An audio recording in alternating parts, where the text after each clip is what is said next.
രാഹുൽ ഈശ്വർ കൂടി ചേർന്നുണ്ട്. രാഹുൽ ഈശ്വർ, ഈ കത്ത് എഴുതിയ സാഹചര്യം ഏതെങ്കിലും ലക്ഷ്യങ്ങൾ മുൻകൂട്ടി കണ്ടാണോ കത്ത് എഴുതിയതെന്നൊക്കെ സംശയം SITക്ക് ഉണ്ട്. പക്ഷേ ആ കത്തിൽ പറയുന്ന കാര്യങ്ങൾ സാധാരണ ഭക്തർക്ക് പോലും തോന്നുന്നതാണ്. നമ്മുടെ ക്ഷേത്രങ്ങളിലെ അവിടുത്തെ സ്വത്തുവകകളൊക്കെ കൃത്യമായി ഓഡിറ്റ് ചെയ്യപ്പെടുന്നുണ്ടോ, അതൊക്കെ കൃത്യമായി സംരക്ഷിക്കപ്പെടുന്നുണ്ടോ എന്ന ആശങ്ക കാലങ്ങളായി പലപ്പോഴും പ്രകടിപ്പിച്ചിട്ടുള്ളതാണ്. അതിനെ ഒന്നുകൂടി ഒരു ഊന്നൽ നൽകുന്നതാണ് ഈ കത്തിലെ വിവരങ്ങൾ. രാഹുൽ, വളരെ പ്രധാനപ്പെട്ടതാണ്. താങ്കളുടെ റിപ്പോർട്ടർ ശ്രീ അനന്തൻ പറഞ്ഞതുപോലെ എന്ത് ലക്ഷ്യം കൊണ്ടാണെന്ന് അറിയില്ല, പക്ഷേ ഇതിന്റെ പിന്നിൽ ഒരു ഓർഗനൈസ്ഡ് ലൂട്ട് അഥവാ സംഘടിതമായൊരു കൊള്ളയുണ്ട് എന്ന് സൂചിപ്പിക്കുകയും പല കാര്യങ്ങളും അരക്ഷിതമാണ് എന്ന് പോയിന്റ് ഔട്ട് ചെയ്യുകയും ചെയ്യുന്ന ലെറ്ററാണ്. ഈ ലെറ്റർ എന്തിനെഴുതി? അദ്ദേഹത്തിന് പിന്നീട് ഡിഫൻസ് ഉണ്ടാക്കാൻ വേണ്ടിയാണോ, അതോ താൻ ഇങ്ങനെ സംശയിച്ച് ഇത്തരം പ്രശ്നങ്ങൾ ഉണ്ടായത് കാരണം താൻ അത് സംശയിക്കുന്നു എന്ന് ചൂണ്ടിക്കാണിക്കാനാണോ എന്നറിയില്ല. പക്ഷെ ഇതെല്ലാം സൂചിപ്പിക്കുന്ന കാര്യം, ഒറ്റ കാര്യത്തിൽ ആർക്കും തർക്കം ഉണ്ടാവില്ലല്ലോ. ഉണ്ണികൃഷ്ണൻ പോറ്റിയും മുരാരി ബാബുവും മാത്രം വിചാരിച്ചാൽ ഇത്രയധികം കാര്യങ്ങൾ അടിച്ചു മാറ്റാൻ കഴിയുമെന്ന് ആരും കരുതുന്നില്ലല്ലോ.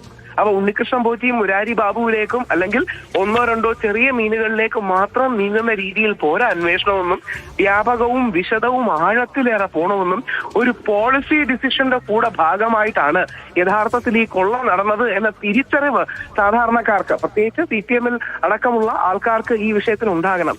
പോളിസി ഡിസിഷന്റെ ഭാഗം കൂടിയായിരുന്നു. മാതൃഭൂമിയുടെ കഴിഞ്ഞ ദിവസങ്ങളിൽ കൊണ്ടുവന്നത് പോലെ 1.5 കിലോഗ്രാം ഉള്ള സ്വർണം പതിച്ചുള്ള നമ്മുടെ ദ്വാരപാലക ശില്പങ്ങൾ 361 ഗ്രാം ആക്കുന്നു. 2.5 കിലോഗ്രാം ഉള്ളത് ഏകദേശം 400 ഗ്രാമിലേക്ക് ചുരുക്കുന്നു. ഇതിന്റെ പിന്നിൽ ഒരു മാസ്റ്റർ ബ്രെയിൻ ഉണ്ടല്ലോ. ഇതിന്റെ പിന്നിൽ എന്തായാലും ഉണ്ണികൃഷ്ണൻ പോറ്റി സ്വന്തമായിട്ട് ഈ തീരുമാനം എടുത്തെന്ന് നമുക്ക് കരുതാൻ കഴിയില്ലല്ലോ. ഇതിന്റെ പിന്നിലുള്ള മാസ്റ്റർ ബ്രെയിൻ പോളിസി ഡിസിഷൻ അവരിലേക്കും കൂടെ എത്തണം. ഈ ലെറ്റർ ഒരുപക്ഷെ അവരുടെ കള്ളത്തരം മുൻകൂട്ടി കണ്ടിട്ടോ അല്ലെങ്കിൽ ഈ കള്ളത്തരത്തിന്റെ ഭാഗമായിട്ടോ ഇയാൾ എഴുതിയതായിരിക്കാം. പക്ഷേ ഈ എഴുത്ത് വളരെ പ്രധാനമാണ്. അതോടൊപ്പം ഒരു കാര്യം വളരെ ശക്തമായിട്ടുള്ളത്, 1250 ക്ഷേത്രങ്ങളോളം തിരുവിതാംകൂർ ദേവസ്വം ബോർഡിനുണ്ട്. എത്ര അമ്പലങ്ങളിൽ നിന്ന് എത്ര മോഷ്ടിച്ചു എന്ന് ആർക്കറിയാൻ കഴിയും? എത്ര ശബരിമലയിൽ ഈ ഇത്രയും മോഷ്ടിച്ചിട്ടുണ്ടെങ്കിൽ ബാക്കിയാവും ആലോചിച്ച് നോക്കുക.